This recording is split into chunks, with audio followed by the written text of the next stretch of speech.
श्याओ हुआ हर दिन एक कप स्नोकिंग पीती थी। खबर फैल गई थी कि अगर कोई उसे उसकी फेवरेट ड्रिंक लाकर देगा तो वो उसके साथ डेट पर जाने के लिए हाँ कर देगी। ये सुनकर स्कूल के सारे लड़के पागल हो गए थे। रोज कोई ना कोई स्नोकिंग खरीद कर उसकी टेबल पर रख देता था, लेकिन उसने कभी किसी का पैकेट तक नहीं खोला और सब कूड़ेदान में फेंक दिया। कल तक जब मैंने गलती से अपनी बची हुई आधी पी हुई मिल्क टी उसे दे दी तो उसने सबके सामने उसे एक ही घूंट में पूरा पी लिया। जब हम पहली बार मिले थे तो वो एक छोटे से गोल मटोल बच्चे की तरह मेरे घर के दरवाजे पर अकेली बैठी थी। मुझे लगा कि वो भी मेरी तरह एक छोड़ी हुई बच्ची है, इसीलिए मैंने बिना कुछ सोचे उसे अपने घर के अंदर बुला लिया। लेकिन मुझे बिल्कुल नहीं पता था कि जैसे ही मैंने उसका हाथ पकड़कर उसे अंदर लिया, उसी वक्त पास में शिफ्ट हुई जियांग फैमिली में हड़कंप मचा हुआ था। जियांग फैमिली की वो लाडली छोटी लड़की गायब हो गई थी और सबसे बुरी बात ये थी कि उसे बचपन से ही बहुत गंभीर ऑटिज्म, अपने में खोए रहने की बीमारी था और वो कभी घर से बाहर अकेले नहीं निकली थी। जियांग के पिता ने उसी वक्त पूरे विला एरिया को सील करवा दिया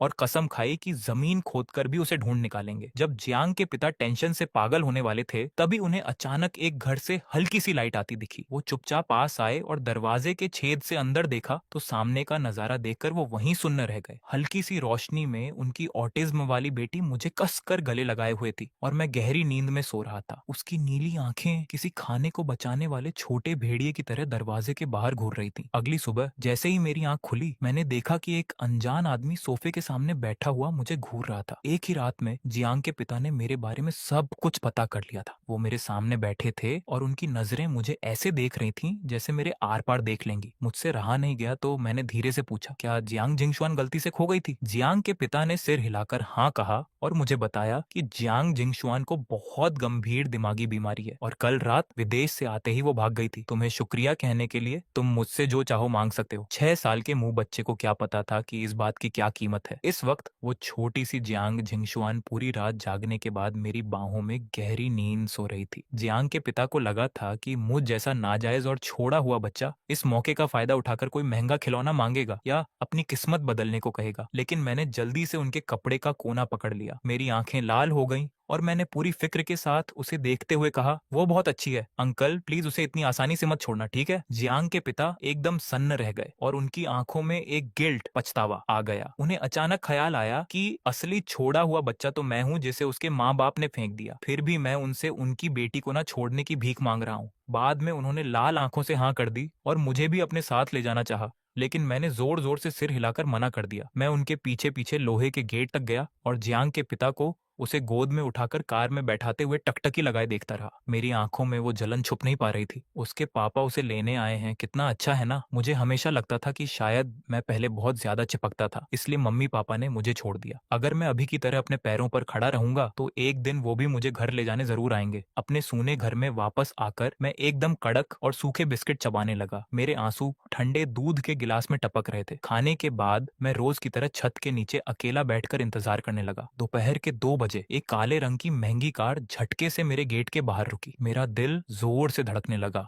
और मैं पागलों की तरह बाहर भागा। वो मम्मी पापा मेरे मुंह से निकलने ही वाला था कि मेरे गले में ही अटक गया। कार का दरवाजा खुला और अंदर से जियांग के पिता ही बाहर आए। उनके चेहरे पर बहुत ज्यादा टेंशन थी। उन्होंने मुझे एक झटके में पकड़ लिया और मेरे सामने घुटनों पर बैठकर मिन्नतें करते हुए बोले, बच्चे, अंकल की बेटी बहुत बीमार है, लेकिन वो किसी भी तरह इलाज करवाने को तैयार नहीं है। क्या तुम अंकल के साथ घर चलकर उसे समझा सकते हो? असल में जब जियांग जिंगशुआन की आंख खुली तो वो बहुत ज्यादा भड़क गई थी। वो किसी को खुद को छूने नहीं दे रही थी और चेकअप के लिए बिल्कुल नहीं मान रही थी। मुझे याद आया कि टीचर ने कहा था कि अनजान लोगों के साथ नहीं जाना चाहिए, लेकिन जब मैं सोच ही रहा था तभी जियांग के पिता ने कहा, उसकी माँ एक साइंटिस्ट है और काम की वजह से वो उसके साथ नहीं रह सकती। अगर जियांग जिंगशुआन का सही टाइम पर इलाज नहीं हुआ तो उसकी माँ शायद उसे कभी नहीं देख पाएगी और वो भी शायद अपनी माँ से कभी नहीं मिल पाएगी। ये बात किसी सुई की तरह मेरे दिल में चुभ गई। मैंने अपनी सारी हिचकिचाहट छोड़ दी और तुरंत सिर हिलाया। ठीक है अंकल, हम जल्दी चलते हैं। जियांग के पिता ने मुझे गोद में उठाया और तेजी से कार की तरफ भागे। 10 मिनट बाद कार एक बहुत बड़े विला के सामने रुकी। जियांग के पिता मुझे गोद में लेकर तेजी से चलते हुए एक भारी दरवाजे के सामने पहुंचे और मुझे नीचे उतारा। उन्होंने दबी हुई आवाज में मुझे फुसलाते हुए हुए कहा, तुम खुद अंदर जाकर दरवाजा खोलोगे, ठीक है? मैंने सिर हिलाया, पूरी हिम्मत जुटाकर अपने छोटे हाथ बढ़ाए और उस भारी दरवाजे को जोर से धक्का दिया। कमरा एकदम अंधेरे में डूबा था, पर्दे पूरी तरह से बंद थे, कुछ भी दिखाई नहीं दे रहा था। मेरे पीछे जियांग के पिता ने माथा सिकोड़ा और इधर उधर देखने लगे, लेकिन मुझे जैसे कोई एहसास हुआ और मैं सीधा एक तरफ चलने लगा। कोने में वो आंखें मुझे ही घूर रही थी। मैं उसके सामने गया और एक स्माइल देकर बोला, क्या तुम लुका छिपी खेल रही हो? जब तुम ठीक हो जाओगी तो मैं तुम्हारे साथ खेलूंगा, ठीक है? अगले ही सेकंड बहुत सारे डॉक्टर्स कमरे में घुस आए और ठंडी मशीनों ने मुझे चारों तरफ से घेर लिया। मैं बहुत ज्यादा डर गया था और बिना सोचे जियांग जिंगशुआन की गोद में छुपने लगा। तभी कोने से एक बहुत ही घूरती हुई नजर मुंह पर पड़ी। मैं डर के मारे कांपने लगा। जियांग जिंगशुआन को तुरंत कुछ अजीब लगा। उसने झटके से अपने हाथ कस ली और मुझे बचाते हुए अपने पीछे कर लिया। उसकी नीली आंखें किसी छोटे भेड़िए की तरह उस तरफ खूंखार होकर घूर रही थी। वो उसका साइकोलॉजिस्ट, दिमाग का डॉक्टर था, इंडस्ट्री का सबसे टॉप एक्सपर्ट। इस वक्त वो मुझे ऐसे देख रहा था जैसे उसे कोई बहुत कीमती खजाना मिल गया हो। चेकअप का रिजल्ट जल्दी ही आ गया। जियांग जिंगशुआन को सिर्फ बुखार था। ड्रिप सलाइन से दवा धीरे धीरे गिर रही थी। उसमें नींद की दवा भी मिलाई गई थी, लेकिन फिर भी जियांग जिंगशुआन चैन से नहीं सो पा रही थी। जैसे ही मैं थोड़ा सा भी हिलता, वो झटके से जाग जाती और हर किसी को एकदम अलर्ट होकर घूरने लगती। जियांग के पिता ने कई बार कोशिश की कि मुझे उसकी गोद से निकाल लें, लेकिन हर बार फेल हो गए। आखिर में जियांग जिंगशुआन ने मुझे किसी तकिए की तरह कसकर पकड़ लिया। तब जाकर उसने अपनी आंखें बंद की। मुझे वैसे भी बहुत ठंड लगती थी और वो किसी छोटे हीटर की तरह थी। उसकी गोद में मुझे बहुत गर्माहट मिल रही थी। बस एक ही दिक्कत थी कि उसने मुझे बहुत जोर से जकड़ रखा था। जियांग जिंगशुआन की माफी मांगने वाली नजरों को देखकर मैंने धीरे से सिर हिलाया और पता नहीं कब मैं भी सो गया। जब हम दोनों पूरी तरह से गहरी नींद में सो गए, तब जाकर जियांग के पिता ने चैन की सांस ली और चुपचाप कमरे से बाहर निकल आए। दरवाजे के बाहर वो साइकोलॉजिस्ट पहले से ही उनका इंतजार कर रहा था। जियांग के पिता ने उसके कुछ बोलने से पहले ही भारी आवाज में पूछा, तुम आखिर क्या सोच रहे हो? तुम्हारे पास कितने % चांस है? वो डॉक्टर अपनी एक्साइटमेंट को कंट्रोल नहीं कर पा रहा था। उसने सच सच बताया, उस छोटे लड़के के आने से पहले मेरे पास ज्यादा से ज्यादा सिर्फ 10% चांस था, लेकिन अब मैं पूरे भरोसे से कह सकता हूँ कि आपकी बेटी के ठीक होने के चांस 70% तक पहुंच गए हैं। 70%? जियांग के पिता की आंखें तुरंत चमक उठी, लेकिन डॉक्टर ने तुरंत एक और बड़ा सवाल दाग दिया, क्या छोटी मालकिन पहले कभी इस लड़के से मिली है? कभी नहीं। डॉक्टर पूरी तरह से हैरान रह गया और फिर मजाक करते हुए बोला, तो कहीं ये पिछले जन्म का कोई कनेक्शन तो नहीं है? जब मैं नींद से आधा जगा हुआ था तो असल में मुझे भूख लग रही थी, लेकिन जैसे ही मैंने आंखें खोली, मेरी नजरें सीधा उसकी नीली आंखों से टकरा गईं। ऐसा लग रहा था जैसे वो मुझे बहुत देर से घूर रही थी। मैंने अपनी नजरें सेट की और धीरे से पूछा, अब तुम्हें कुछ ठीक लग रहा है? जियांग जिंगशुआन ने कोई रिएक्शन नहीं दिया। मैंने किसी बड़े आदमी की तरह उसे समझाते हुए कहा, तुम्हारे पापा मम्मी तुमसे बहुत प्यार करते हैं, अच्छे बच्चे की तरह अपना इलाज करवाओ, अब मुझे घर जाना है। ये कहकर मैंने उसकी पकड़ से बाहर निकलने की कोशिश की, लेकिन मैं रत्ती भर भी नहीं हिल पाया। मैंने अपनी आंखें झपकाई और प्यार से फुसलाते हुए बोला, मैं अगली बार आकर तुम्हारे साथ लुका छिपी खेलूंगा। लेकिन जियांग जिंगशुआन ने एकदम जिद्दी होकर मुझे देखा और एक अजीब सी टोन में एक एक लफ्ज बोला, नहीं जाना, हम हमेशा साथ रहेंगे। बात खत्म होते ही उसने मुझे पकड़े हुए अपने हाथों को झटके से कस लिया। मुझे इतना दर्द हुआ कि मेरे आंसू निकल आए और आखिर में मैं फूट फूट कर रोने लगा, मम्मी पापा मुझे घर जाना है, मुझे घर ले चलो। तभी जियांग के पिता भागते हुए आए और बिना कुछ सुने मुझे जियांग जिंगशुआन की गोद से छीन लिया। जियांग जिंगशुआन एक झटके में भड़क गई और जियांग के पिता को खूंखार नजरों से घूरते हुए चीखने लगी, मेरा है, वो मेरा है। जियांग के पिता ने उसे एकदम ठंडी नजरों से देखा, वो सिर्फ अपना है। मैं चुपचाप जियांग के पिता के कंधे पर सिर रखकर रो रहा था। मेरी सांसें अटक रही थी। जियांग के पिता ने प्यार से मेरी पीठ थपथपाई और धीरे से मुझे समझाते हुए बोले, अंकल उसकी तरफ से तुमसे माफी मांगते हैं, ठीक है? मैंने जोर जोर से सिर हिलाकर मना किया और रोते हुए बोला, अंकल मुझे घर जाना है। जियांग के पिता को पता था कि मेरी केयरटेकर आंटी अभी तक नहीं लौटी होगी, इसलिए वो मुझे खाना खिलाने के लिए रोकना चाहते थे। उन्होंने मुझे डाइनिंग टेबल की कुर्सी पर बैठाया। टेबल पर बहुत ही महंगे महंगे खाने रखे थे, लेकिन मैंने सिर्फ एक नजर देखा और उदास होकर अपनी नजरें हटा ली। वो चाहे जितना भी समझाते, मेरे दिल में बस घर जाने की रट लगी थी। जियांग के पिता के पास कोई और रास्ता नहीं बचा तो वो खुद मुझे घर छोड़ने आए और किसी से कहकर मेरे लिए खाना भी पैक करवा दिया। लेकिन जब वो मुझे घर के दरवाजे तक छोड़कर पलटे तो उन्हें अचानक एक परछाई दिखी। जियांग जिंगशुआन अपने घर के दरवाजे के सामने खड़ी थी। उसकी छोटी सी भौहें सिकुड़ी हुई थीं और वो एकदम जिद्दी होकर वहीं इंतजार कर रही थी। जियांग के पिता आगे गए और अपनी बेटी को देखकर भारी आवाज में बोले, तुमने उसे डरा दिया है। दोपहर के 12 बजे जब जियांग के पिता हमें खाना खिलाने आए तो मुझे इतनी शर्म आ रही थी कि मेरा मन कर रहा था कि अपना सिर टेबल के नीचे छुपा लूं। जियांग के पिता को लगा कि मैं शर्मा रहा हूं तो उन्होंने प्यार से मुझे और खाने को कहा और बोले कि ये जियांग जिंगशुआन का ध्यान रखने की मेरी फीस है। मैं जोर जोर से सिर हिलाने लगा, लेकिन तभी जियांग जिंगशुआन ने एक बड़ा सा चिकन लेग उठाया और एकदम एक्सपर्ट की तरह मेरे मुंह के पास ले आई। मैंने आंखें झपकाई और शर्म के मारे एक डकार ले ली। ये देखकर जियांग के पिता को सब समझ आ गया और उन्हें एक साथ गुस्सा भी आया और हंसी भी छूट गई। दोपहर को जियांग जिंगशुआन का दिमागी इलाज ऑफिशियली शुरू हो गया। डॉक्टर ने घास पर पिकनिक मैट बिछाई और वो मेरे जरिए जियांग जिंगशुआन को गाइड करना चाहते थे। मेरे होने की वजह से हालांकि उसे डॉक्टर अभी भी पसंद नहीं था, लेकिन उसने बहुत अच्छे से उसका साथ दिया। लेकिन मुझे नहीं पता था कि ये जो इतना प्यारा सा साथ दिख रहा था वो बस एक शुरुआत थी। पर बच्चों की एनर्जी आखिर कम ही होती है। थोड़ी देर खेलने के बाद मुझे इतनी तेज नींद आने लगी कि मेरी आंखें नहीं खुल रही थीं। मैं उबासी लेते हुए अपनी आंखें मलता रहा और पता नहीं कब जियांग जिंगशुआन के कंधे पर सिर रखकर सो गया। मेरे सोते ही जियांग जिंगशुआन का चेहरा एकदम सीरियस हो गया। वो मेरे एकदम पास आकर मुझे घूरने लगी। उसकी नजरें बर्फ की तरह ठंडी थीं। डॉक्टर ने देखा कि सेशन खत्म होने वाला है तो वो चुपचाप वहां से निकलने वाला था, लेकिन जियांग जिंगशुआन ने झटके से सिर उठाया और उसकी नीली आंखों ने डॉक्टर को वहीं लॉक कर दिया। वो ऐसी नजर थी जो किसी 7 साल के बच्चे की हो ही नहीं सकती थी। डॉक्टर के तो पसीने छूट गए और जब तक वो पूरी तरह से वहां से गायब नहीं हो गया तब जाकर जियांग जिंगशुआन ने अपनी नजरें वापस लीं। जब मैं नींद से उठा तो मैंने बिना सोचे उसका हाथ छोड़ दिया था। जियांग जिंगशुआन ने अपना माथा सिकोड़ा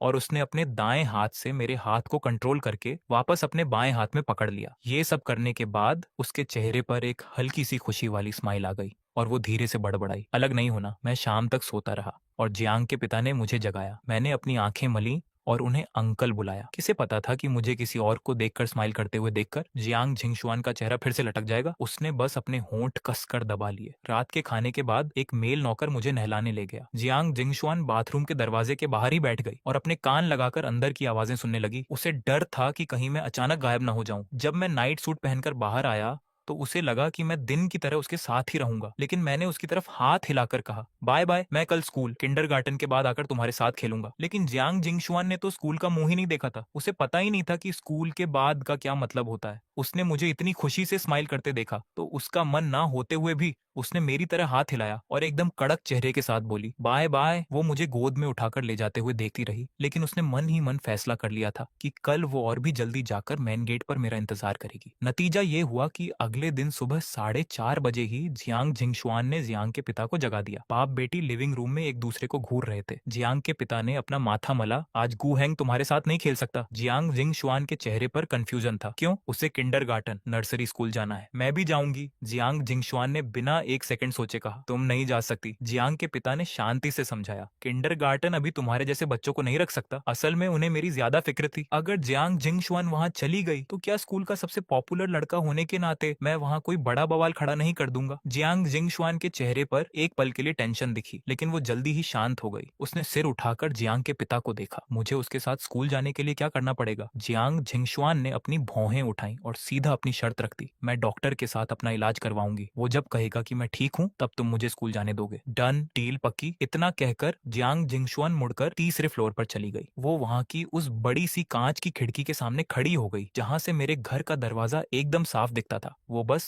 शांति से देखती रही। जियांग जिंगशुआन वहीं चुपचाप खड़ी होकर सुबह के 8:30 बजने का इंतजार करती रही। एक पीले रंग की स्कूल बस एकदम सही टाइम पर बगल वाले लोहे के गेट के पास आकर रुकी। अगले ही पल एक छोटी सी परछाई जियांग जिंगशुआन की नजरों के सामने आ गई। उस पीले रंग की स्कूल बस को धीरे धीरे वहां से जाते हुए देखकर जियांग जिंगशुआन की आंखें एकदम गहरी हो गईं। पता नहीं वो क्या सोच रही थी। आधे घंटे बाद किंडरगार्टन के अंदर, गू हैंग फाइनली तुम आ गए। गू हैंग, मैंने अपनी मम्मी से तुम्हारे लिए कपकेक बनवाया है, टेस्ट करके देखो क्या तुम्हें पसंद है। जैसे ही मैं क्लास में घुसा, अभी मैं अपनी सीट तक पहुंचा भी नहीं था कि मुझे बहुत सारे बच्चों ने घेर लिया। जब मैं किसी तरह अपनी सीट पर पहुंचा तो मेरी टेबल पर पहले से ही बहुत सारी अलग अलग चीजें रखी हुई थी। मैंने बहुत ही प्यार और तमीज से वो सारी चीजें एक एक करके वापस कर दी। जब उन्होंने देखा कि मैंने उनकी चीजें नहीं ली तो भी मेरे आसपास खड़े बच्चे बिल्कुल गुस्सा नहीं हुए। मैंने अपने बैग से अपनी पानी की बोतल निकाली और उसे टेबल के राइट साइड कोने में रख दिया। एक बच्चे ने लू शिंग्याओ की टेबल पर वो कप केक देखा जिस पर कलरफुल स्प्रिंकल्स पड़े थे और उसके मुंह से पानी टपकने लगा। लू शिंग्याओ, जब गू हैंग तुम्हारा केक नहीं खा रहा है तो क्या तुम मुझे टेस्ट करा सकती हो? लू शिंग्याओ ने बड़े दिल के साथ उसे शेयर कर दिया। उसके तुरंत बाद लू शिंग्याओ ने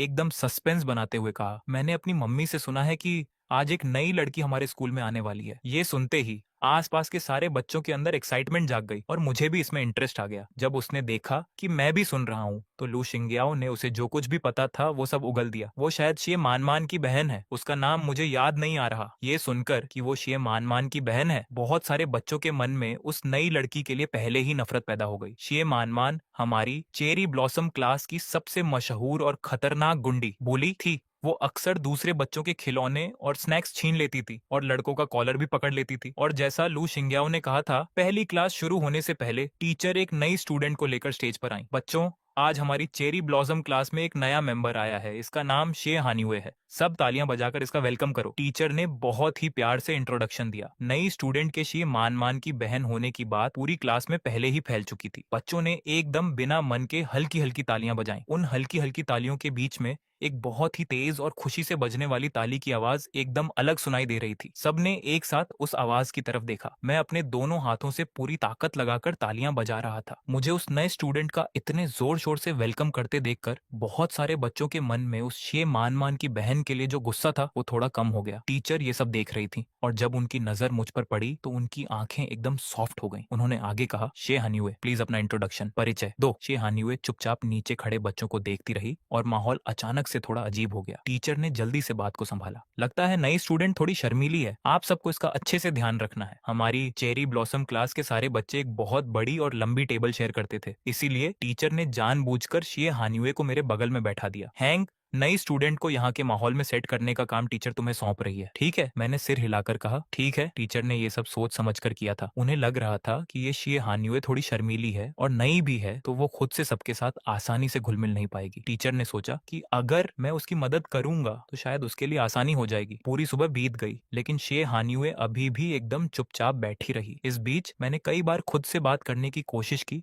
उसे अपनी किताबें और खिलौने भी शेयर करने चाहे, लेकिन शिए हानिवे ने ऐसा बर्ताव किया जैसे उसे कुछ सुनाई ही ना दे रहा हो। उसने मुझे पूरी तरह से इग्नोर कर दिया और चुपचाप अपनी सीट पर बैठी रही। मैंने इस बात को ज्यादा दिल पर नहीं लिया, लेकिन जो बच्चे मेरे साथ खेलना पसंद करते थे उन्हें शिए हानिवे से और भी ज्यादा नफरत हो गई। इस नई लड़की में रत्ती भर भी तमीज नहीं है, ये तो बहुत ज्यादा एटीट्यूड दिखा रही है। किंडरगार्टन में रोज दोपहर को 40 मिनट सोने का टाइम होता था, उसके बाद बाहर की क्लास होती थी। आज बाहर की क्लास का टॉपिक था स्ट्रॉबेरी के पौधे लगाना। बच्चों, लाइन में लगकर अपने अपने स्ट्रॉबेरी के पौधे ले लो। टीचर ने बहुत ही प्यार से आवाज लगाई। जल्दी ही सारे छोटे छोटे बच्चे ट्रॉली के सामने लाइन में लग गए। सिर्फ शे हानिवे ही अपनी जगह पर अकेली और सबसे अलग बैठी रही। मैं शे हानिवे को देख रहा था और मुझे अचानक पिछले शुक्रवार को मिली अपनी नई दोस्त जियांग जिंगशुआन की याद आ गई। मैं मन ही मन सोच रहा था कि वो घर पर अकेली है, क्या वो भी इस तरह अकेला फील कर रही होगी? जल्दी ही मेरी बारी आ गई। टीचर, क्या मैं शे हानिवे के लिए भी पौधा ले सकता हूँ? टीचर ने स्माइल करते हुए सिर हिलाया। हाँ बिल्कुल। टीचर्स जब स्ट्रॉबेरी के पौधे ला रहे थे तो थोड़ी सी गड़बड़ हो गई थी। ट्रॉली के एकदम पीछे रखे हुए पौधों को काफी नुकसान पहुंचा था। जो सबसे ज्यादा खराब हुए थे उनकी तो आधी पत्तियां और डालियां ही टूट गई थीं। टीचर्स ने इस पर ज्यादा ध्यान नहीं दिया क्योंकि किसी भी दिक्कत से बचने के लिए वो हमेशा जरूरत से ज्यादा सामान रखते थे। जो पौधे खराब हो गए थे उन्हें बाद में फेंक दिया जाना था। मैंने पहले उस ट्रॉली में से सबसे अच्छी और हरी भरी स्ट्रॉबेरी चुनी और फिर मैंने पीछे की लाइन में से वो वाला पौधा उठा लिया जो सबसे ज्यादा टूटा हुआ और खराब था। हैंग, हमारे पास बहुत सारे पौधे हैं, बाकी बच्चों को भी एकदम सही वाले पौधे मिल सकते हैं। टीचर ने जल्दी से मुझे समझाया। मैंने अपना सिर टेढ़ा किया और एक स्माइल देकर बोला, मुझे पता है लेकिन मुझे यही वाला चाहिए, भले ही ये परफेक्ट नहीं है। टीचर वहीं की वहीं हैरान रह गई। दोनों पौधे वापस लाने के बाद मैंने जो सबसे अच्छा वाला पौधा था वो शे हानिवे के सामने रख दिया। मैंने कुछ नहीं कहा और बस उस टूटे हुए पौधे को बचाने की तैयारी करने लगा। किसे पता था कि मैं अभी बैठा ही था कि शे मान मेरी तरफ आ गई और उसके पीछे उसके 3 छोटे चेले भी आ रहे थे। गु हैंग, मैं तुम्हें अब से शे हानिवे की मदद करने से मना कर रही हूँ, शे मान ने एकदम गुंडों की तरह कहा। असल में उसे मैं पहले से ही पसंद नहीं था। दूसरे बच्चे मुझे पसंद करते थे वो तो चलो ठीक है,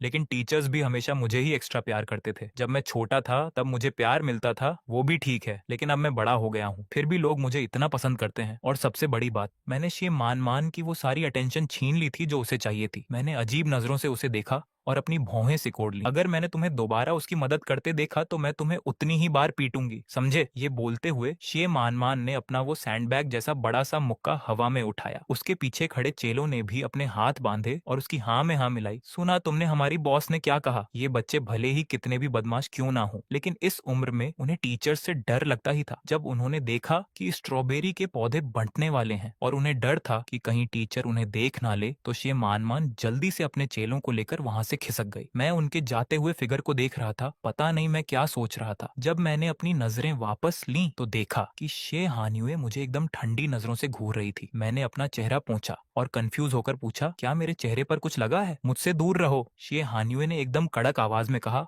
मुझे तुम्हारी इस झूठी दया और भीख की कोई जरूरत नहीं है। अब भी जो स्ट्रॉबेरी के पौधे थे वो प्लास्टिक के बैग में थे और अब उन्हें छोटे गमलों में लगाना था। टीचर ने बहुत ही डिटेल में सब कुछ सिखाया। एक दूसरे की मदद करते हुए बच्चों ने बहुत अच्छे से अपना काम पूरा कर लिया। जहाँ वो फंस जाते थे वहाँ टीचर्स उनकी मदद कर देते थे। पौधे लगाने और उन पर अपने नाम का टैग लगाने के बाद बच्चे लाइन में लगकर अपने गमले बाहर की टेबल पर रखने लगे। बच्चों चलो अब हम सब हाथ धोने चलते हैं। मैं भी हाथ धोने ही जा रहा था कि मैंने देखा टीचर अपनी ट्रॉली लेकर वहां से जा रही है। मैंने तुरंत अपना प्लान बदला। टीचर जांग, मेरी आवाज सुनकर वो रुक गई, पलटी और झुककर प्यार से पूछा, हैंग क्या हुआ? क्या ये पौधे फेंके जाने वाले हैं? मैंने धीरे से पूछा। जो पौधे एक्स्ट्रा थे और सही सलामत थे उन्हें टीचर्स ने गार्डन की क्यारियों में लगा दिया था, लेकिन इन टूटे हुए पौधों को वहां नहीं लगाया जा सकता था। अगर इनका अच्छे से ध्यान नहीं रखा गया तो चाहे इन्हें गार्डन में ही क्यों ना लगा दो, ये जल्दी ही सूख जाएंगे। जब मैंने टीचर झांग को हाँ में सिर हिलाते देखा तो मैंने आंखें झपकाई। तो क्या आप ये मुझे दे सकती हैं? क्या हैंग इन्हें घर ले जाकर लगाना चाहता है? टीचर झांग ने स्माइल करते हुए कहा, हाँ बिल्कुल। टीचर झांग ने हंसते हुए आगे कहा, लेकिन ध्यान रखना कि ये पक्का जिंदा रहे। मैंने अपने होंठ दबाकर एक स्माइल दी। कोई बात नहीं, अगर तुम्हें ये चाहिए तो टीचर झांग इन पौधों को पहले ही स्कूल बस के ड्राइवर को दे देंगी। जब बस तुम्हें घर छोड़ने जाएगी तो वो तुम्हें दे देगा। इस बातचीत में थोड़ा टाइम लग गया था। जब मैं कॉरिडोर के आखिर में वॉशरूम के दरवाजे पर पहुंचा तो ज्यादातर बच्चे वहां से जा चुके थे। धड़ाम! अचानक मेरे पीछे से एक बहुत तेज आवाज आई और उसके बाद शीशा टूटने की आवाज पूरे में गूंज उठी। मैं बहुत बुरी तरह डर गया था और मेरी आंखें झटके से बड़ी हो गईं। इससे पहले कि मैं पीछे मुड़कर देखता, मुझे अंदर से शे मान की वो गुंडों वाली आवाज सुनाई दी, बाद में टीचर को बताना कि ये खिड़की तुमने तोड़ी है। सुना तुमने? वो जो कॉमन वॉश बेसिन हाथ धोने की जगह था, वहाँ शे मान एकदम खतरनाक नजरों से शे हानिवे को घूर रही थी। शे हानिवे, क्या तू गूंगी है? शे मान ने गुस्से से चीखते हुए पूछा। उसे शे हानिवे का ये शांत रहना सबसे ज्यादा खटकता था। वो शे हानिवे जो हमेशा चुप रहती थी, चाहे वो उसके खिलौने ही क्यों ना छीन ले, वो कभी पलटवार नहीं करती थी। शे मान के बगल में खड़े एक चेले ने उसे समझाते हुए कहा, बॉस रहने दो ना, इन लोगों से पंगा लेना ठीक नहीं है। वो नई लड़की शे हानिवे असल में इस स्कूल की गुंडी शे मान की सगी बहन थी। घर पर भी शे मान हमेशा शे हानिवे को परेशान करती थी और अब तो बात और भी बिगड़ गई थी क्योंकि वो दोनों एक ही क्लास में आ गई थी। शे मान तो अब और भी ज्यादा हावी हो गई थी। मैं क्लास में वापस आया तो हर जगह देख लिया, शेहानियू वहां नहीं थी। लू शिंग्याओ ने मुझे देखते हुए पूछा, गू हैंग तुम क्या ढूंढ रहे हो? क्या तुमने शेहानियू को देखा? वो वापस नहीं आई। शेहानियू नाम की इस नई स्टूडेंट को लू शिंग्याओ बिल्कुल पसंद नहीं करती थी। किंडरगार्टन की छुट्टी तक मैंने उसे नहीं देखा और टीचर्स ने भी कुछ नहीं कहा, तो शायद वो अपने घर चली गई होगी। शाम के 4 साढ़े 4 बजे पीली बस सड़क के किनारे आकर रुकी। मैं बहुत सारा सामान लेकर नीचे कूदा और ड्राइवर अंकल को बाय बोला। ड्राइवर अंकल हंसते हुए बोले, गू हैंग कल मिलते हैं, सुबह फिर लेने आऊंगा। बस के जाते ही कोने में छिपी हुई ज्या जिनशुआन बाहर निकल आई। वो चुपचाप मुझे देख रही थी। मेरी नजर उस पर पड़ी तो मेरा चेहरा चमक उठा। मैं खुशी से चिल्लाया, ज्या जिनशुआन मेरे पास आई। चेहरा थोड़ा उतरा हुआ था। तुम अभी किससे बात कर रहे थे? सवाल अजीब था पर मैंने सच सच बता दिया। सुनकर वो बस अपने होंठ दबाकर चुप हो गई। ज्या जिनशुआन, मैं तुम्हारे लिए गिफ्ट लाया हूँ। मैंने अपना सामान उसे दिखाया। उसे इन चीजों में कोई दिलचस्पी नहीं थी, पर फिर भी उसने सामान ले लिया और मेरा हाथ पकड़ ढट लिया। हम दोनों हाथ थामे ज्या परिवार के घर की ओर चलने लगे। घर पहुंचते ही नौकर ने हमारा बैग और पानी की बोतल ले ली। मैं ज्या जिनशुआन को एक फ्लावर बेड के पास ले गया। मैंने कहा, चलो इन्हें यहाँ लगाते हैं। ज्या जिनशुआन बोली, ठीक है। जो नौकर हमेशा उसका ख्याल रखता था वो तुरंत औजार ले आया। खरपतवार साफ की, मिट्टी खोदी, पौधे लगाए और पानी दिया। स्ट्रॉबेरी के पौधे लगाने तक काफी अंधेरा हो गया था। मुझे पसीना आ गया था तो डर था कि कहीं बीमार न पड़ जाऊं, इसीलिए नौकर मुझे अंदर ले गया कपड़े बदलने। ज्या अंकल जब घर आए तो उन्होंने देखा कि ज्या जिनशुआन क्यारियों के पास बैठकर कुछ देख रही थी। पास गया तो देखा कि वो नई स्ट्रॉबेरी के पौधे थे। ज्या अंकल बोले, ये गू हैंग लेकर आया है ना? उनके सिवा ज्या जिनशुआन किसी और की लाई चीज में दिलचस्पी नहीं लेती। ज्या जिनशुआन तो कभी जवाब देती नहीं, तो अंकल खुद ही बोले, ये टहनियां तो काफी खराब हो चुकी हैं, पता नहीं बचेगी या नहीं। ज्या जिनशुआन ने झटके से अंकल की तरफ देखा। इन्हें जिंदा कैसे रखा जा सकता है? अंकल बोले, अच्छे से ख्याल रखो, अगर ये मर गए तो मुझे बहुत दुख होगा। ज्या जिनशुआन को याद आया कि मैं कैसे रो रहा था और उसका दिल भर आया। रात के खाने के बाद मैं और ज्या जिनशुआन साथ बैठकर पिक्चर बुक देख रहे थे। मैं बहुत ध्यान से देख रहा था पर उसका ध्यान बुक में नहीं, हमारे जुड्ढे हुए हाथों पर था। उसने अचानक पूछा, किंडरगार्टन में कोई और भी तुम्हारा हाथ पकड़ देता है क्या? मैंने सिर हिलाया। उसका चेहरा काला पड़ गया। क्या वो तुम्हारा हाथ बहुत बार पकड़ देते हैं? मुझे महसूस हुआ कि उसका मूड खराब है। मैंने थोड़ा सोचकर सिर हिला दिया। उसने फिर पूछा, क्या बहुत सारे लोग हैं? मैं झिझका और फिर सिर हिला दिया। बहुत अच्छे हैं। क्या जिनशुआन ने एक गहरी सांस ली। मुझे बताओ आज स्कूल में क्या क्या हुआ? ये सुनकर मैं समझ गया कि वो क्यों परेशान है। उसे भी स्कूल जाना है। मैंने खुशी खुशी उसे दिन भर की सारी बातें डिटेल में बता दी ताकि उसे भी स्कूल से प्यार हो जाए। पर उसे क्या पता था, मेरी बातें सुनकर तो जिया जिनशुआन का गुस्सा 7वें आसमान पर पहुंच गया। अगले कुछ दिनों तक मैंने रोज खुद से स्कूल की बातें बताना शुरू कर दिया। मुझे पता भी नहीं चला कि मुझे घर लौटने का इंतजार रहने लगा। पहले स्कूल के लिए लेट होने के डर से मैं कई अलार्म लगाता था। अब नहीं, क्योंकि जिया जिनशुआन सुबह मुझे उठाने आती, हाथ पकड़ देकर ब्रेकफास्ट खिलाती और बस तक छोड़ देने आती। शाम को जब बस रुकती तो गेट खुलते ही मेरी पहली नजर जिया जिनशुआन पर होती। वो मेरा बैग और बोतल लेती और मेरा हाथ थामकर घर ले जाती। टीचर ने हंसते हुए कहा, गू हैंग, आज पापा और दीदी साथ आए हैं। पापा शब्द सुनते ही मैं रुक गया। आंखें थोड़ी नम हो गईं। आज जिया अंकल फ्री थे। ऊपर से रात भर बारिश हो रही थी तो वो खुद साथ आए थे। अंकल ने देखा कि मुझे अपने पेरेंट्स की याद आती है तो उन्होंने वो जगह नहीं ली। हंसकर बोले, मैं गू हैंग्स का अंकल हूँ। टीचर ने माफी मांगी। मुझे बस में बिठाकर अंकल बोले, गू हैंग, मैं और जिया जिनशुआन घर पर तुम्हारा इंतजार करेंगे। घर क्या? मुझे फिर से घर मिल गया। मैंने नाक साफ की और जोर से सिर हिलाया। ठीक है, बाय अंकल। जिया जिनशुआन बाय। शाम को लेने भी जिया जिनशुआन और अंकल ही आए थे। बारिश की वजह से इस डडक पर पानी भरा था।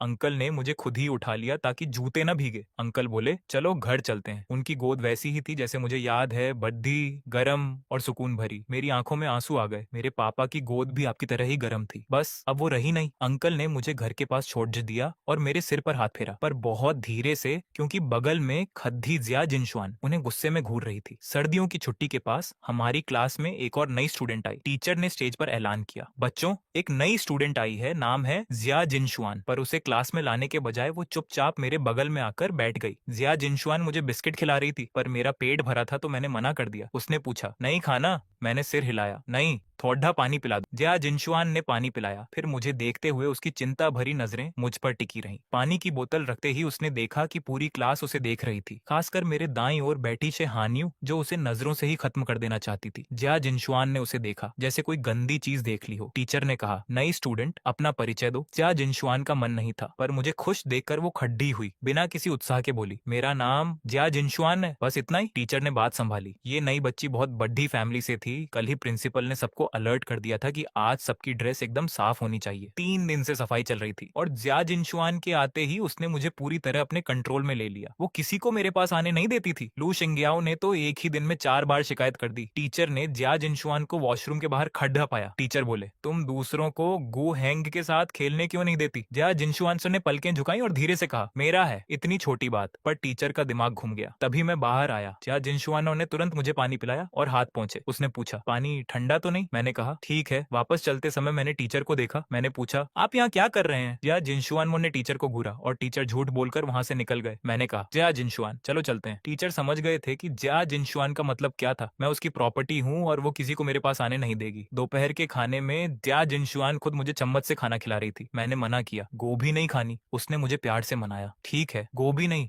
पर थोड़ा मीट खा लो। मैंने खा लिया। जब मैं सूप पी रहा था तब उसने खाना शुरू किया और बाद में मेरा बचा हुआ खाना भी खुद ही खा लिया। टीचर ये सब देख रहे थे। जिया जिनशुआन के आने से पहले मैं क्लास का सबसे बेहतरीन बच्चा था। अब तो मैं नखरे भी करने लगा था। खाने के बाद सोने का समय हुआ। क्लास में लड़के और लड़कियों के बेड अलग थे। अब हम अलग होने वाले थे। जिया जिनशुआन ने देखा कि बगल में शे हानियू सो रही है। उसका चेहरा एकदम काला पड़ गया। नहीं, उसे वापस जाकर सोचना होगा कि मुझे कैसे प्री स्कूल से दूर रखा जाए। मगर अगले ही पल जियांग जिनक्सुआन की नजर मेरी चमकती आंखों पर पड़ी। ठीक है, फिर से लगा कि दोपहर की नींद का यह आधा घंटा इतना भी मुश्किल नहीं है, मगर सोना मुमकिन नहीं। जियांग जिनक्सुआन तकिए पर लेटकर लगातार मुझे घूर रही थी। मैं उसका था। कंबल ने मेरा ज्यादातर शरीर छुपा लिया था, बस एक छोटा सा सिर बाहर था। मगर जियांग जिनक्सुआन को यह सब बहुत प्यारा लगा। तभी एक साया दिखा जो जियांग जिनक्सुआन के आगे आ गया। जैंग टीचर धीरे से बोली, सो जाओ। जियांग जिनक्सुआन ने बिल्कुल नहीं सुना, मगर जब तक वह आंखें नहीं बंद करती, जैंग टीचर वहीं खड़ी रही। जियांग जिनक्सुआन उसके आंखें बंद करते ही जैंग टीचर वहीं काफी देर तक खड़ी रही, फिर धीरे से वहां से चली गई। जैसे ही वह गई, जियांग जिनक्सुआन ने फिर से आंखें खोल दी और देखा कि जैंग टीचर कुर्सी लेकर मेरे बिस्तर के सामने गंभीर गंभीर चेहरे के साथ बैठ गई है, मुझे पूरी तरह छुपा लिया। जियांग जिंगसुआन का चेहरा गुस्से से काला हो गया। दोपहर की प्रैक्टिकल क्लास में जियांग जिंगसुआन किसी और को मुझसे दूर रखने की कोशिश में नाकाम रही। बहुत से लोग मेरे साथ खेलना चाहते थे। सबसे बड़ी बात, मैं उसे छोड़कर दूसरों के साथ चला गया। जियांग जिंगसुआन ने होंठ भींच लिए। उसकी आंखों में गुस्सा था। कई बच्चों के बीच घिरा हुआ मैं हंसते हुए घूमा और अचानक देखा कि जियांग जिंगसुआन नहीं है। मैंने रुककर उसकी तरफ देखा। मैंने हाथ हिलाकर हंसकर कहा, जियांग जिंगसुआन, जल्दी आओ, साथ खेलते हैं। उस पल उसकी आंखों का गुस्सा गायब हो गया। जब वह मेरी तरफ बढ़ रही थी, मन में सोच रही थी, चलो बस गुहेंग खुश रहे। कुछ दिन पहले बच्चों ने जो स्ट्रॉबेरी के पौधे लगाए थे, जो बचे उनमें फल आने लगे थे। मेरा नहीं था, क्योंकि मेरा पौधा मर गया था और सभी बच्चों में सिर्फ मेरा। ऐसा नहीं कि मैंने ध्यान नहीं दिया, बल्कि मैं साकुरा क्लास में बहुत पॉपुलर था। हर बार जब बच्चे अपने पौधे को पानी देते तो मेरे वाले को भी दे देते। रोजाना कोई पानी डालता, कोई और पानी डालता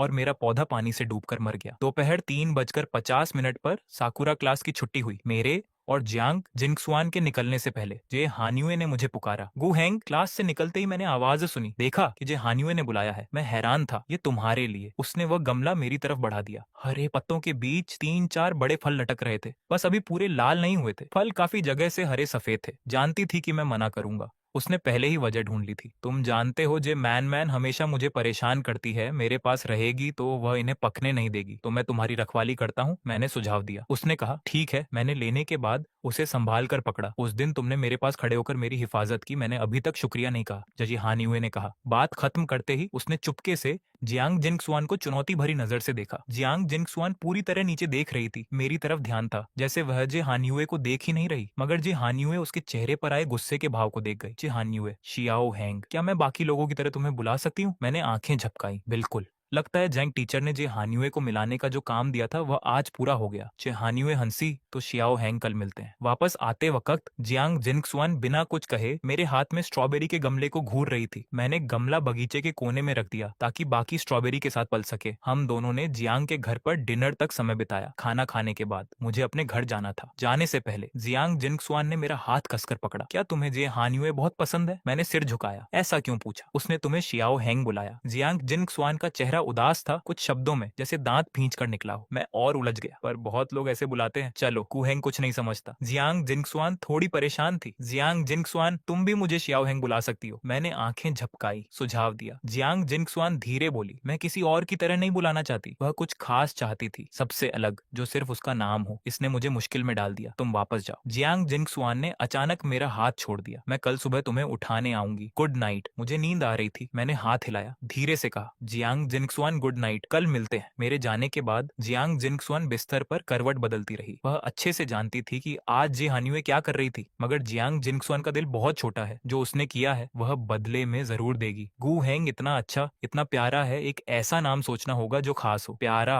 अच्छा। अचानक एक नाम उसके दिमाग में आया। अंधेरे में जियांग जिंगसुआन धीरे से बोली, शियाओ गुआई, लिटिल कटी। जितना सोचा उतनी खुशी हुई। न जाने क्यों यह नाम उसे बहुत पहचान का लगा, जैसे कई बार बोला हो। शियाओ गुआई, मेरा शियाओ गुआई। एक दिन, कल जियांग जिंगसुआन का पहला स्कूल दिन था, इसलिए जियांग पापा ने भी, जिन्होंने रात भर काम किया था, सुबह का नाश्ता साथ किया। नीचे डाइनिंग रूम में मैं जियांग जिंगसुआन के साथ बैठा, अंडा छील रहा था। गर्म अंडा था, हाथ में थोड़ा जला रहा था। जियांग जिंगसुआन को लगा मैं खेल रहा हूँ, इसलिए मदद नहीं की, बस कभी कभी मेरे मुंह में खाना डालती रही। शियाओ गु हैंग। तभी जियांग पापा ने पूछा, कल स्कूल कैसा रहा? जियांग जिंगसुआन ने ऊपर नहीं देखा, मेरे मुंह में चम्मच डाला। ठीक था। जियांग पापा ने माथा सहलाकर पूछा, कल स्कूल में क्या पढ़ा? जियांग जिंगसुआन, नहीं पता, मैंने अंडा छील लिया था। मैंने जियांग जिंगसुआन को देकर उसके कान में धीरे से कहा, ये जियांग अंकल को दे दो, कहो तुमने छीला है। जियांग जिंगसुआन थोड़ी देर चुप रही, फिर मुंह बनाकर बोली, नहीं। क्यों नहीं? मैंने पूछा। जियांग जिंगसुआन ने जियांग पापा की तरफ देखा और कहा, उन्हें अंडे से एलर्जी है, खा नहीं सकते। ये कहकर उसने मेरे हाथ से अंडा लेकर खुद खा लिया। मेरी आंखें बड़ी हो गईं। जियांग पापा चुप थे। किसे एलर्जी है ये खुद उसे ही नहीं पता। नाश्ता करने के बाद स्कूल बस आई। बैग पहनकर 2 बोतल लेकर जियांग जिंगसुआन ने मेरा हाथ पकड़ा और बस में चढ़ गई। जियांग अंकल, शाम को मिलते हैं। जियांग पापा की आंखों में प्यार था, हाथ हिलाया। शाम को मिलते हैं। Xiao hang. जो जियांग जिंगसुआन के साथ महसूस नहीं हुआ, वह जियांग पापा ने मुझ में पाया। बस को जाता देख जियांग पापा ने सोचा, बेटे अच्छे होते हैं, सच में कितने अच्छे और प्यारे होते हैं। आधे घंटे बाद बस स्कूल के बाहर रुकी। हम दोनों हाथ पकड़े नीचे उतरे। साकुरा क्लास के बच्चे आ चुके थे। मुझे सीट पर बैठाकर जियांग जिंगसुआन ने धीरे से कहा, मैं पानी लेने जा रही हूँ, तुरंत आऊंगी, इधर उधर मत जाना। मैंने आंखें झपकाई। साथ चलते हैं। नहीं, मैं जल्दी आऊंगी, जियांग जिंगसुआन ने कहा। उसके जाने के बाद टेबल पर सोने का नाटक कर रही जे हानियुए उठी, अपने बैग से एक लाल एप्पल निकाला। शियाओ हैंग, यह तुम्हारे लिए। वह एप्पल बहुत बड़ा था। जब उसने मेरे हाथ में दिया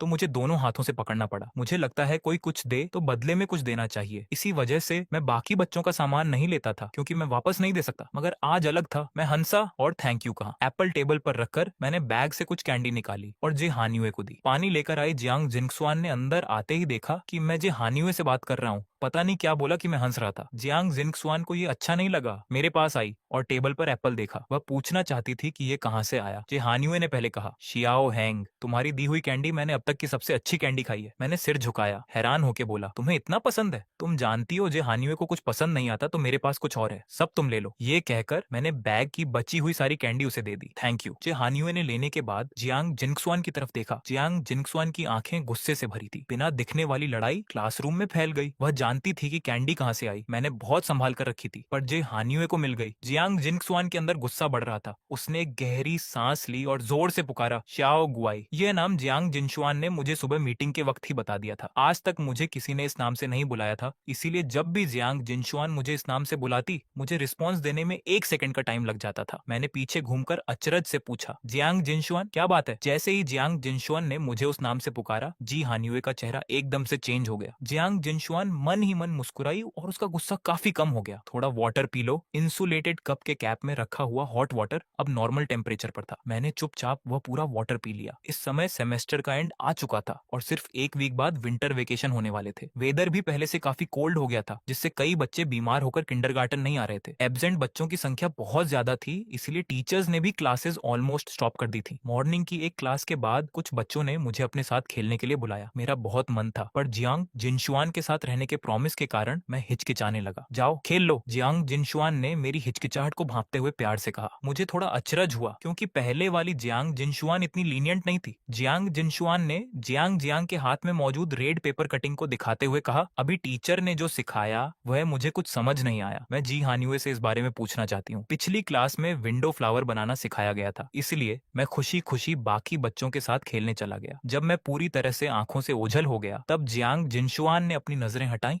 और जी हानियुए की तरफ देखा। अब हिसाब किताब चुकता करने का टाइम था। जब मैं खेलकर वापस आया तो जियांग जिनशुआन और जी हानियुए दोनों अपनी अपनी सीट पर बैठे अपने काम में बिजी थे। मैंने ज्यादा नहीं सोचा और स्माइल करते हुए सॉफ्ट वॉइस में पूछा, जियांग जिनशुआन, तुमने बनाना सीखा या नहीं? जियांग जिनशुआन ने तुरंत टेबल पर रखा हुआ पहले से तैयार विंडो फ्लावर मुझे दिखाया। मेरी आंखें चमक उठी और मैंने जियांग जिनशुआन की तारीफ करने में कोई कसर नहीं छोड़ी। वह सच में बहुत ब्यूटीफुल था। जियांग जिनशुआन की खूब तारीफ करने और कप का काफी वाटर पी लेने के बाद मुझे एक बात का एहसास हुआ, मेरी टेबल पर रखा हुआ एप्पल गायब था। मैंने जियांग जिनशुआन से पूछा कि क्या उसने मेरा एप्पल देखा है? जियांग जिनशुआन ने कहा कि उसने नहीं देखा और तुरंत बात को घुमाते हुए पूछा, क्या श्याओ गुआई को एप्पल पसंद है? बात पसंद या नापसंद की नहीं थी, बल्कि बात यह थी कि वह एप्पल जी हानियुए ने गिफ्ट किया था। मैंने सोचा, किसी का दिया हुआ गिफ्ट अच्छे से न रखना और उसे खो देना बहुत ही रूड और इंसल्टिंग बिहेवियर है। मुझे अपसेट देखकर जियांग जिनशुआन की आंखें सीरियस हो गईं और उसने सहलाते हुए कहा, अपसेट मत हो, घर चलकर मैं तुम्हें इससे भी ज्यादा रेड और बिग एप्पल दूंगी, ओके? मैंने अपने होंठ भींचे और ना में सिर हिलाया। मैंने क्लासरूम के कोने कोने में उसे सर्च किया, यहाँ तक कि कई बच्चों से भी पूछा, पर वह कहीं नहीं मिला। निराश होकर मैं अपनी सीट पर वापस आया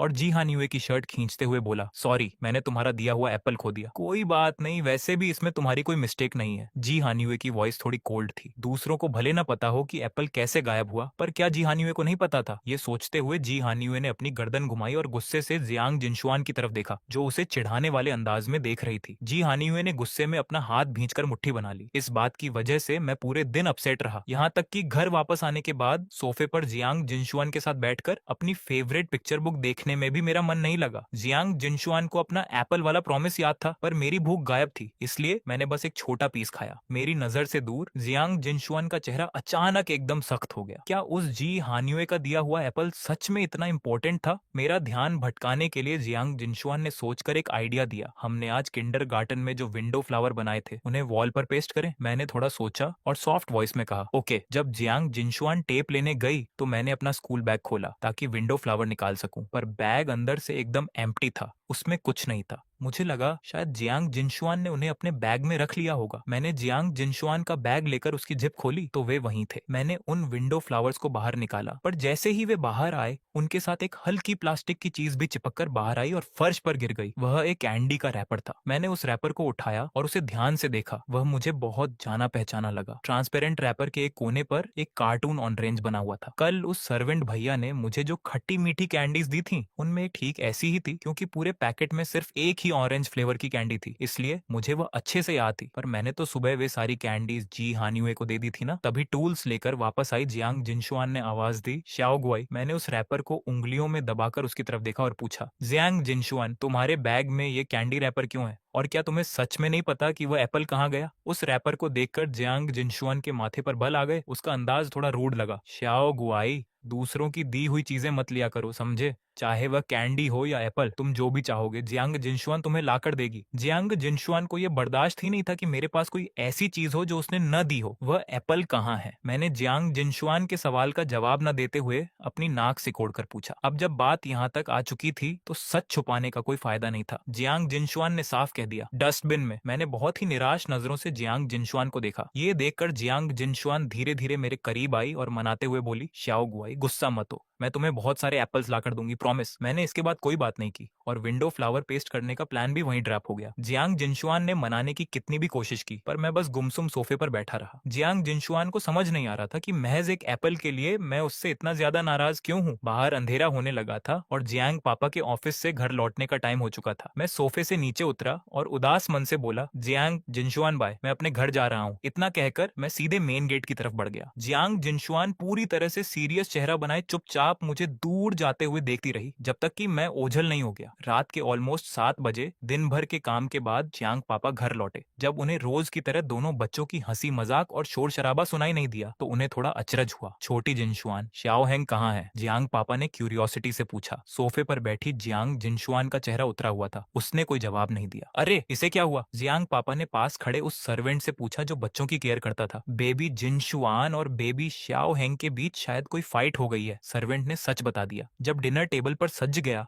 तो जियांग पापा ने किसी को भेजकर मुझसे पूछवाया कि क्या मैं डिनर करना चाहता हूँ। चेयर पर बैठी जियांग जिनशुआन ऐसे बिहेव कर रही थी जैसे उसे कोई परवाह न हो, पर उसके कान पूरी तरह से उसी तरफ लगे हुए थे। कुछ ही देर में पूछने गया पर्सन वापस आ गया, बेबी शाओ हेंग तो सो चुके हैं। जियांग पापा ने सोचा कि जब वह सो गया है तो ठीक है, उसे सोने देते हैं। भले ही टेबल पर सिर्फ एक पर्सन कम था, पर वहां का माहौल इतना शांत था कि सब कुछ सूना सूना लग रहा था। थोड़ा सा डिनर जैसे तैसे फिनिश करके जियांग जिनशुआन भी चुपचाप ऊपर अपने रूम में चली गई। वह कारपेट पर बैठ गई और उसने बिना एक शब्द बोले बची हुई सारी कैंडीज निकालकर खा ली। क्या बकवास कैंडी थी, इसमें जरा भी स्वीटनेस नहीं थी। जियांग जिनशुआन से मेरी जान पहचान पहले हुई थी, फिर मैं उस जी हानियुए का साइड क्यों ले रहा था? आधे घंटे बाद फ्रेश होकर बेड पर लेटी जियांग जिनशुआन अंधेरे में सीलिंग को घूरती रही। उसने मन ही मन पक्का डिसीजन लिया कि वह मुझसे पूरे 3 दिन तक बात नहीं करेगी। पर क्या 3 दिन बहुत ज्यादा नहीं हो जाएंगे? चलो एक दिन सही रहेगा। नहीं, आधा दिन ही ठीक है। पर अगर उसने मुझसे बात नहीं की तो क्या इससे जी हानियुए का फायदा नहीं हो जाएगा? नहीं, उसे कल सुबह खुद मुझसे आकर बात करनी होगी। मैं जी हानियुए का फायदा नहीं होने दे सकती। बात करना एक अलग बात थी, पर जियांग जिनशुआन ने सोच लिया था कि वह इतनी जल्दी मुझे माफ नहीं करेगी जब तक कि मैं खुद अपनी मिस्टेक मानकर सॉरी ना बोलूं। बस यही फाइनल था। रात के 3 बजे पूरी दुनिया एकदम शांत थी और सब गहरी नींद में थे। मजे से सो रहे जियांग पापा को महसूस हुआ कि किसी ने उन्हें धीरे से हिलाया है। जब उन्होंने अपनी आंखें खोली तो उन्हें बेड के पास एक छोटी सी परछाई खड़ी दिखाई दी। भले ही जियांग पापा का हार्ट काफी स्ट्रांग था, पर इस सीन को देखकर वह भी एक पल के लिए कांप उठे। अगले ही पल जियांग जिनशुआन की थोड़ी झिझकती हुई आवाज आई, पापा। ये एहसास होने पर कि वह जियांग जिनशुआन है, जियांग पापा ने चैन की सांस ली। उन्होंने बेड के पास रखा लैंप ऑन किया और मन ही मन खुद को शांत किया कि यह अपनी ही बच्ची है, इकलौती है, जिसे उसकी माँ ने पूरे 10 महीने पेट में रखकर जन्म दिया है। कोई प्रॉब्लम है क्या? बेड पर उठकर बैठते हुए जियांग पापा ने अपना सिर सहलाया। जियांग जिनशुआन के चेहरे पर एक उम्मीद सी चमक उठी और वह बोली, क्या आप मेरे लिए किसी को सर्च कर सकते हैं? रात के 3:07 पर सब कुछ सहने वाले सीधे साधे पापा अपनी बेटी को साथ लेकर मैनेजर के पीछे पीछे एक नौकर के कमरे के गेट पर पहुंचे और नॉक किया। नींद से जागे नौकर का चेहरा देखने लायक था। उसे कुछ समझ नहीं आ रहा था। रात के 3:12 पर जियांग के पापा, जियांग जिंगशुआन, मैनेजर और वह नौकर सब मिलकर सीसीटीवी रूम में गए। उन्होंने 2 दिन पहले रात के 10 बजे का वीडियो निकाला। वीडियो को रोका गया और सब मिलकर स्क्रीन को ध्यान से देखने लगे। वे यह देख रहे थे कि नौकर ने मुझे जो टॉफियां दी थी वे किस किस फ्लेवर की थी। एक ऑरेंज फ्लेवर की, 3 मैंगो फ्लेवर की और 2 क्रैनबेरी फ्लेवर की। जब सब साफ हो गया तो नौकर ने उसी फ्लेवर की टॉफियां ढूंढकर जियांग जिंगशुआन के हाथ में दे दी। जब वे जाने पहचाने लोहे के मेन गेट के सामने पहुंचे तो जियांग के पापा ने एक लंबी सांस ली। क्या सच में कल सुबह तक का इंतजार नहीं हो सकता? जियांग जिंगशुआन कुछ नहीं बोली। पापा ने फिर कहा, बिना मालिक की मर्जी के किसी के घर में घुसना कानूनन जुर्म है, पुलिस पकड़कर जेल में डाल देगी। जियांग जिंगशुआन ने उनकी तरफ देखा। उसका लहजा बहुत सीरियस था। क्या पुलिस मेरे शाओगुआई से माफी मांगने के बाद मुझे पकड़ सकती है? पापा की आंखें फटी की फटी रह गईं। अपने पापा की मदद से जियांग जिंगशुआन दीवार पार करके आंगन में आ गई। घर का मेन गेट सच में लॉक नहीं था। जियांग जिंगशुआन ने बहुत आसानी से उसे पुश किया और अंदर चली गई। रास्ते में सीखे हुए माफी के सारे शब्द उसके दिमाग में घूम रहे थे। अगर सच कहें कि क्या जियांग जिंगशुआन को अपनी गलती का एहसास था तो ऐसा बिल्कुल नहीं था। मेरे लिए उसका पजेसिव होना बहुत ज्यादा था। चाहे वह मेरी अपनी चीज हो या किसी और की दी हुई, उसके लिए सब एक समान था। उसने तो यहाँ तक सोच लिया था कि शायद मैं उसे इस बार भी माफ नहीं करूंगा। शाओ गुआई। मेरे बेडरूम के गेट के बाहर खड़े होकर जियांग जिंगशुआन ने कई बार आवाज लगाई पर अंदर से कोई आवाज नहीं आई। उसे एक अजीब सा डर लगने लगा। उसने फिर कुछ आवाजें लगाई। जब अंदर से कोई हलचल नहीं हुई तो वह सब कुछ भूलकर सीधे हैंडल को नीचे की तरफ पुश करके कमरे में चली गई। मेरा बेडरूम! जियांग जिंगशुआन यहाँ पहले भी कई बार आ चुकी थी। वह बिना चूके सीधे बेड के पास पहुंची। उसने जैसे ही मुझे छुआ मेरा शरीर तवे की तरह गर्म था। शाओ गुआई। पूरे जियांग हाउस की लाइट्स ऑन हो गई। जियांग फैमिली के अपने हॉस्पिटल के बच्चों के डॉक्टर तेजी से घर की तरफ आ रहे थे। जियांग जिंगशुआन के कमरे में उसकी आंखें लाल हो चुकी थीं। उसने रोते हुए कहा, शाओ गुआई, मुझे माफ कर दो। तभी मैंने अचानक कुछ हलचल की। शाओ गुआई, क्या हुआ? जियांग जिंगशुआन का दिल जैसे बैठ गया। उसने घबराकर पूछा। अगले ही पल मैं अपने आंसू नहीं रोक पाया और रोने लगा। मम्मी, डैडी, प्लीज मुझे अकेला मत छोड़ो। क्या मैं अच्छा बच्चा नहीं हूँ? मेरे आंसू रुकने का नाम नहीं ले रहे थे और गालों से नीचे बह रहे थे। जियांग जिंगशुआन बार बार अपने हाथों से मेरे आंसू साफ कर रही थी। वे गर्म आंसू उसकी उंगलियों को छू रहे थे जिससे उसका दिल कांप उठा। उसने मेरे उन माता पिता के लिए अपने मन में बहुत गुस्सा और नफरत महसूस की जिन्हें उसने कभी देखा तक नहीं था। आवाज सुनकर जियांग के पापा तेजी से कमरे में आए। श्याओ श्याओ श्याओ हेंग को मुझे दे दो। जियांग जिंगशुआन का गुस्सा 7वें आसमान पर था। उसने मुझे अपनी बाहों में समेट लिया और अपने पापा को शक की निगाहों से देखने लगी। पापा का चेहरा गंभीर था। उन्होंने धीरे से कहा, मेरे पास इसे संभालने का एक तरीका है। यह सुनकर जियांग जिंगशुआन ने मुझे छोड़ा और उम्मीद भरी नजरों से पापा को देखा। पापा ने मुझे कंबल के साथ प्यार से उठाया, बेड के किनारे बैठे और धीरे धीरे मेरी पीठ को थपथपाने लगे। जैसे ही मुझे पुरानी जानी पहचानी थपकी महसूस हुई, मेरा रोना धीरे धीरे बंद हो गया। जियांग जिंगशुआन ने अपने होंठ भींचे और सोचा, उन्होंने इतने प्यारे बच्चे को क्यों छोड़ दिया। पापा ने धीमे से कहा, श्याओ शुआन, इंसान बहुत अजीब और उलझा हुआ जीव होता है। मेरा तेज बुखार कम होने के आधे घंटे बाद ऐसा लगा जैसे वह फिर से वापस आ रहा है। ऐसा लग रहा था कि प्ले स्कूल के सेमेस्टर के बचे हुए दिन अब मिस होने वाले हैं। पापा ने हम दोनों के लिए छुट्टी की बात कर दी थी। इस समय गहरी सर्दी का मौसम था। कई दिनों तक मेरी तबीयत ऊपर नीचे होती रही जिससे जियांग जिंगशुआन हर समय बहुत ज्यादा फिक्रमंद और सतर्क रही। इन दिनों मैं जियांग हाउस में ही रह रहा था। सच कहें तो मैं हर समय जियांग जिंगशुआन के कमरे में ही रहता था। मैंने बस कुछ देर के लिए विंडो क्या खोली, जियांग जिंगशुआन तुरंत भागती हुई आई और उसे बंद कर दिया। ठंड लग रही है क्या? पूछते हुए उसने अपना हाथ मेरे माथे पर रख दिया। मैंने 2 बार खांसा, उसकी तरफ देखा और मुस्कुराते हुए भारी आवाज में बोला, कमरे में बहुत सफोकेशन, घुटन लग रही थी, बस थोड़ी ताजी हवा के लिए विंडो ओपन की थी। एक बार ठीक हो जाओ फिर विंडो ओपन करेंगे, ओके? जियांग जिंगशुआन ने प्यार से समझाया। हालांकि मेरा मन अभी हवा खाने का था पर उसे परेशान न करने के लिए मैंने सिर हिलाया और अच्छे बच्चे की तरह कहा, ठीक है। पिछले हफ्ते ही डॉक्टर ने मेरा फुल बॉडी चेकअप किया था और खाने पीने से लेकर हर छोटी बात की एक लंबी लिस्ट दी थी। उस प्रिंटेड पेपर पर बहुत सारे नोट्स लिखे थे। जियांग जिंगशुआन जब भी फ्री होती उसे निकाल कर देखने लगती ताकि कोई पॉइंट मिस ना हो जाए। पापा जब ऑफिस का काम खत्म करके लौटे तो जियांग जिंगशुआन मुझे पानी पिला रही थी पर मैंने अपने सूखे होंठों को छुआ और बीमारी के कारण कमजोर आवाज में कहा कि मुझे अब और नहीं पीना। क्लास में आधा पानी बचा देखकर जियांग जिंगशुआन ने अपनी भौहें सिकोड़ी और गुस्से से कहा, बिल्कुल नहीं, पूरा पियो। तभी मेरी नजर पापा पर गई। मुझे जैसे कोई सहारा मिल गया हो। मैं सोफे से नीचे आया और सीधे भागते हुए पापा की बाहों में जा समाया। अंकल, आप आ गए। पापा ने मुस्कुराते हुए मुझे ऊपर उठाया, हमेशा की तरह मेरे माथे को छुआ और प्यार से पूछा, श्याओ हेंग, क्या आज भी तबीयत खराब लग रही है? मैंने अपना सिर हिलाया। क्या आज अंकल को ऑफिस में बहुत काम करना पड़ा? बस थोड़ा सा, पापा ने प्यार से कहा। मैंने कुछ सोचा, तो क्या मैं अंकल के कंधे प्रेस कर दूं? इस तरह हम दोनों के बीच प्यारी बातें होने लगी। हाथ में पानी का ग्लास लिए जियांग जिंगशुआन का चेहरा उतर गया। वह कुछ नहीं बोली और उसका मूड खराब लग रहा था। जब पापा सोफे पर बैठे ताकि मैं उनके कंधे प्रेस कर सकूं तो जियांग जिंगशुआन तुरंत बीच में आई और खुद कंधे प्रेस करने का इशारा किया। पापा अभी बच्चों के साथ इस सुख का आनंद ले ही रहे थे कि अगले ही पल उनका चेहरा थोड़ा अजीब हो गया। इस बच्ची के हाथों में सच में बहुत ताकत थी। बीमारी की वजह से पूरी सर्दी में घर से बाहर नहीं निकला। जैसे जैसे साल का अंत आ रहा था, पापा का शेड्यूल बहुत बिजी होता गया। घर में ज्यादातर समय सिर्फ जियांग जिंगशुआन ही मेरे साथ होती थी। हम दोनों हर समय साथ रहते थे। ये बात जियांग जिंगशुआन को बहुत पसंद आ रही थी। हम दोनों के बीच कोई तीसरा नहीं था। सबसे अच्छी बात यह थी कि मैं हर समय सिर्फ उसे ही देखता था। पर अफसोस, ये अच्छे दिन खत्म होने वाले थे। फरवरी का महीना आ चुका था। हर तरफ हरियाली थी। कल से प्ले स्कूल ओपन होने वाला है, ये सोचकर मैं टेबल के पास बैठकर केक का पीस खाते हुए खुशी से झूम रहा था। केक खत्म करने के बाद जियांग जिंगशुआन की थेरेपी, मेंटल ट्रीटमेंट का समय हो गया। मैं हमेशा की तरह उसके साथ गया। वह अपना ट्रीटमेंट लेती और मैं पास बैठकर अपनी कॉमिक्स बुक्स देखता। मेरे रहने से वह थोड़ी शांत रहती थी, पर बस थोड़ी सी ही। जियांग जिंगशुआन को यह बर्दाश्त नहीं था कि मैं उसके अलावा किसी और चीज पर ध्यान दूं, इसलिए वह थोड़ी थोड़ी देर में मुझे तंग करती। चाओ ग्वाय, मुझे देखो, मैं अच्छे स्वभाव का था, इसलिए कभी गुस्सा नहीं करता था, बल्कि हमेशा उसे देखकर एक प्यारी सी स्माइल दे देता था। ये देखकर डॉक्टर भी बोल उठी, ये बच्चा तो बिल्कुल फरिश्ता है। वे मुझे बहुत ही प्यार भरी नजरों से देख रही थी। पर जैसे ही डॉक्टर ने दूसरी तरफ देखा, उनका सामना जियांग जिंगशुआन की उन ठंडी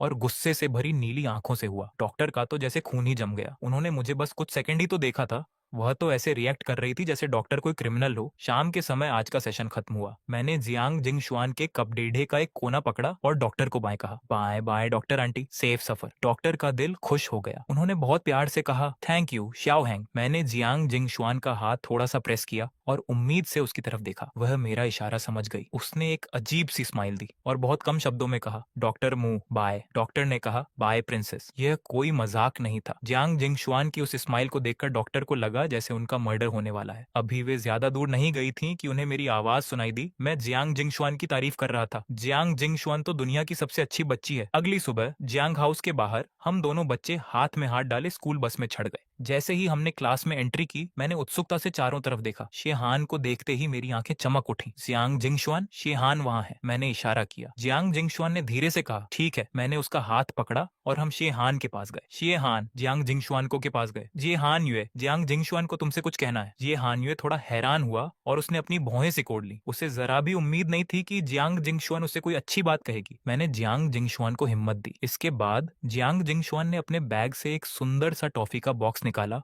और सीए हानयुए के सामने रख दिया। सीए हानयुए शांत था। वह सोच रहा था कि ये क्या नया ड्रामा है। अगले ही पल जियांग जिंगशुआन ने नीचे झुककर माफी मांगी। सीए हानयुए, आई एम सॉरी। मुझे तुम्हारा दिया हुआ एप्पल कचरे के बक्से में नहीं फेंकना चाहिए था। सीए हान का गुस्सा और बढ़ गया, खासकर तब जब उसने जियांग जिंगशुआन की आंखों में जीत का भाव देखा। वह सिर्फ इसलिए ऐसा कर रही थी क्योंकि मैं उसकी चालें नहीं देख सकता था। वह तो चाहती थी कि शे हान उसे माफ न करे ताकि वह मेरे सामने उसे बुरा दिखा सके। शे हान ने अपनी नाराजगी छुपाते हुए कहा, मैंने तुम्हें माफ किया। दोनों को एक होते देख मेरे मन का बोझ हल्का हो गया। मैंने खुश होकर कहा, यह तो बहुत अच्छा हुआ। उस दिन के बाद से जियांग जिंगशुआन और जी हानयुए के बीच एक दीवार खींच गई। जियांग जिंगशुआन सामने से और जी हानयुए पीछे से एक दूसरे के खिलाफ चालें चलते, पर दोनों का एक ही रूल था, मुझे कुछ पता नहीं चलना चाहिए। इस तरह प्ले स्कूल खत्म होने तक मुझे कुछ भनक नहीं लगी और मैं यही सोचता रहा कि वे दोनों बहुत अच्छे भाई बहन बन गए हैं। हर साल जून में स्कूल का फेयरवेल फंक्शन होता था। इस बार की थीम क्रिएटिव ड्रेस थी। फंक्शन के बाद सब बच्चों को वोट देकर सबसे बेस्ट ड्रेस वाले को विनर चुनना था। मैंने एक बहुत बड़ा पीले रंग का लेमन नींबू कैप पहना हुआ था। मेरी आंखें चमक रही थी। जियांग जिंगशुआन ने भी वैसा ही पर्पल कलर का बेरी कैप पहना था। उसने सीरियस होकर कहा, लेमन बहुत क्यूट है, बस एक ही प्रॉब्लम है कि ये कैप बहुत बड़ी है। हम साथ चलते हुए एक दूसरे के करीब नहीं आ पा रहे। वह इस बात से थोड़ी उदास थी।